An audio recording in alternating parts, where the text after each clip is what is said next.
Hey y'all, this is Amanda. Welcome back to my Texas Zone 8A garden. And I can't believe I'm saying this, but I'm almost done planting for the spring season. It is getting too hot to plant over here. And so I am trying to wrap up the last few of my projects, one of which is filling two of these urns with a primary color scheme of coordinating blooms. Leaves are falling down, but at least they grow back while I'm on a one. Now, when I use the word primary color scheme, a primary color scheme is made up of the primary colors, which are red, yellow, and blue. So that is going to be my goal with these two urns. Now, I grew tulips in these urns this year. As you guys know, those of you who are in this area, our tulips do not overwinter. They rot. They get really gross. And so I'm not going to be saving them for next year. So I'm going to be starting by cleaning out the urns and refreshing them with some plant tone, and then let's talk about what plants we're going to put in them. Okay, so the heat is definitely here in the North Texas area. We're hitting 90-degree weather already. It's a lot, y'all. It's so hot already. But once we get into the really hot times of year, you can absolutely still keep planting. I just find that I don't have as much success, or it takes a whole lot more patience in that plants don't grow super fast in the hot weather, or you have to be so involved with their watering that it takes a lot of time and a lot of water to keep plants alive. So I don't do a ton of planting in the hottest times of the year. I do a lot of maintenance. I do a lot of planning.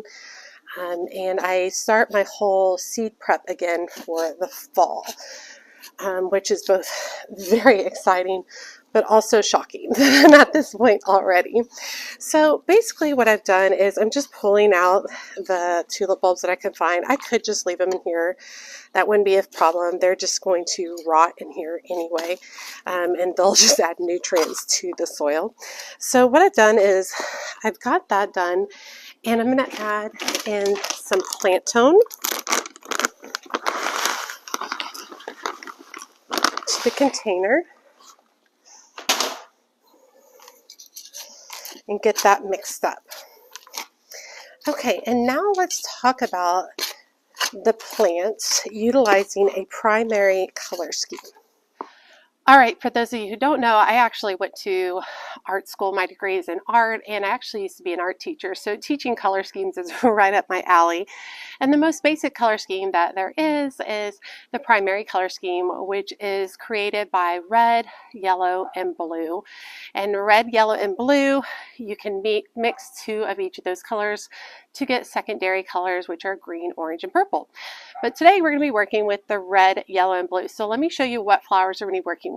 So I ended up picking up this container from Home Depot, and it was $17, but they had it for half price. So it was like $8.98 the day I was there. And it is filled with just, really heat and drought tolerant Celosia. It doesn't list which particular variety this is, but I was really kind of drawn to this kind of reddish dark pink color. I thought would work really, really good in the design. So this is what's going to be for my red portion. Next, for my yellow portion, the same place at Home Depot, they had Vigoro annuals for $5. So I picked this one up. This is Petunia called Bees and Knees, and I really liked the yellow center with the lighter yellow outside. I thought it was really nice. It also has a naturally draping habit, which I thought would be really good spilling over the edge of the container. So this is going to be for my yellow color scheme, my yellow portion. All of these take really good full sun. And then finally, for the blue portion, I ended up going with Plumbago. This particular variety is called Cape Plumbago. Now, Plumbago in a lot of areas can be a perennial. It's not a perennial in my area, even though many people say it comes back for them. It does not come back for me in my garden, but I still love it. It is very, very prolific. So lots and lots of blooms. It thrives in the heat and does really well. And so this is what I selected for my blue tone. So you can kind of see these colors all together, the yellow, the red, and the blue. I think they're going to look really nice. Okay, and one more thing I'm going to add that's not within that color scheme, but it's not going to show right away, is I am going to be adding a canna lily that I grew this year. And these canna lilies are the coral color. I believe it's called Oklahoma something or other. I'll have to put... It says Oklahoma. And so what I'm going to do is I'm also going to put one of these in each of the containers so that as the season goes, this will get really, really large. And these get like 3 or 4 feet tall and they'll bloom beautiful coral blooms. And I think I have noticed that I have ants in this container. So I'm going to have to be very careful not to get bit.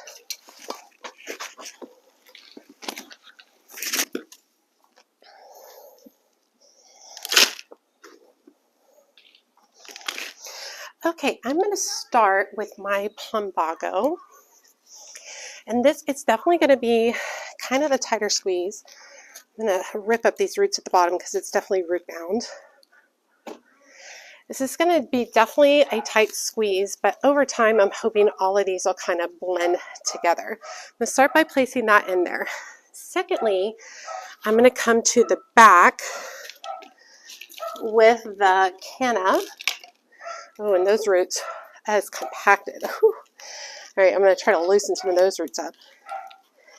I'm going to tuck it back towards the back of the pot.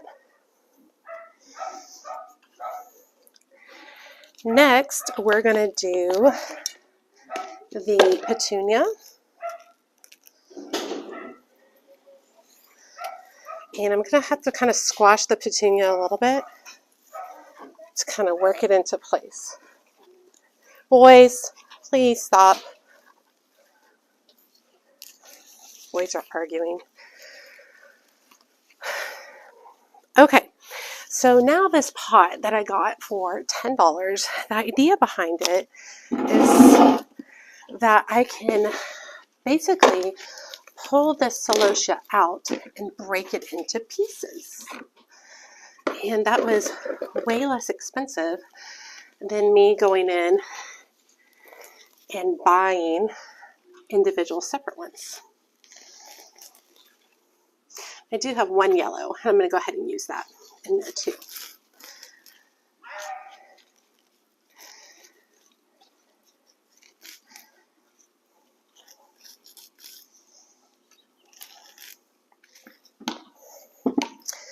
So let's start tucking some of these in. I think this is going to just be so pretty and so fun with these bright, bold colors.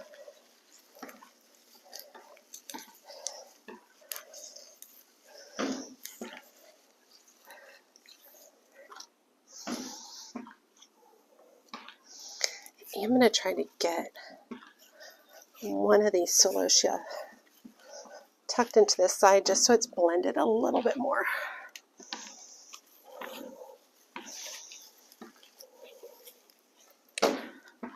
Okay, let me check that out. Okay, yeah, that is super fun. And this will all kind of fill in and mix with each other over time. I can go ahead and coerce some of the Plumbago down and then some of the petunias up like that. So everybody kind of starts blending together. All right, and I'm going to backfill with a little more soil in the back.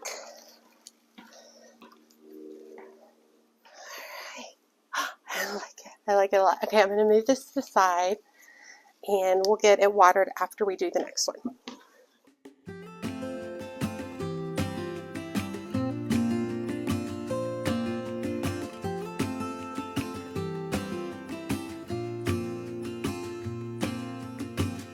I never felt tomorrow closing in this fast. Oh, I guess time's in a rush.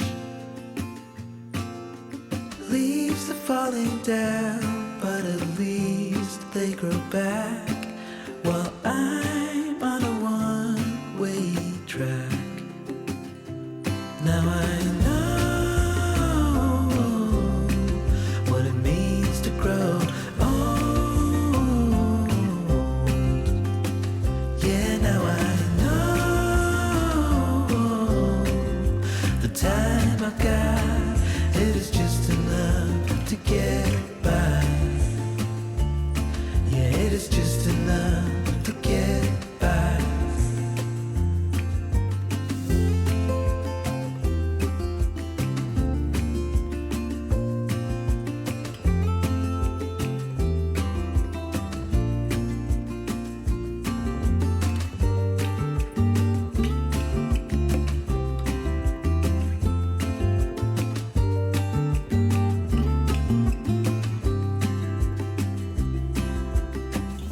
Sometimes I understand I'm making all the wrong demands in life. It never pays in the end, but still I am here, moving on like before.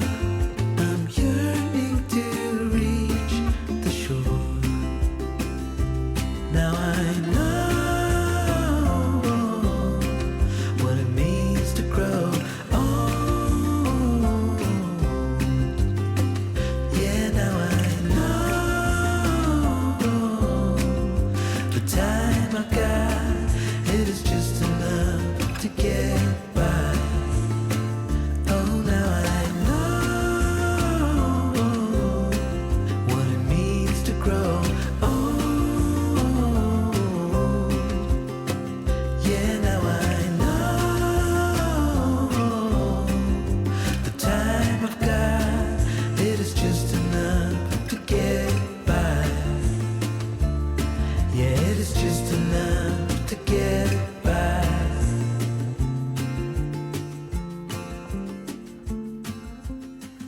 Okay, let's take a look.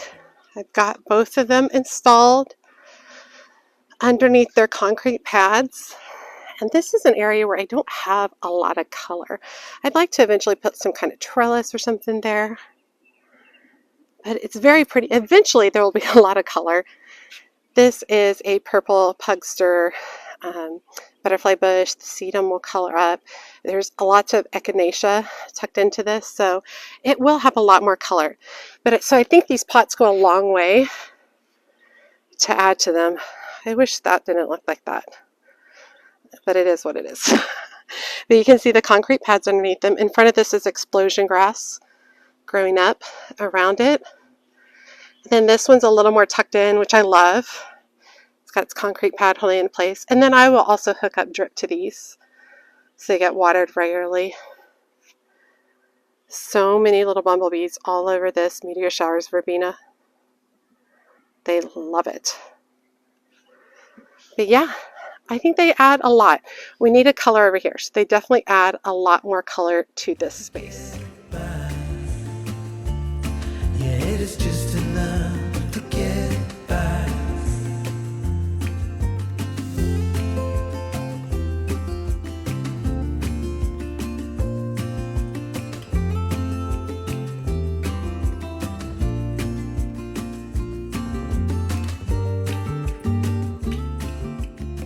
All right, you all, I hope you enjoyed today's video.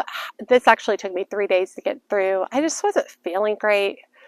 It's been so humid and my body's not ready for the humidity yet, so it's always hard to start off with. So I did planting one day, then the next day I put in the concrete patches for everything, and then here I am filming the end of it. Like yesterday when I was installing the concrete portion, I couldn't even talk. I was so tired. I couldn't do it. So, and actually we're starting to get some rain, so thank goodness maybe the humidity will break for a little bit. But I hope you enjoyed today's video. As always, make sure you hit that subscribe button and that notification bell so you know my latest videos are up.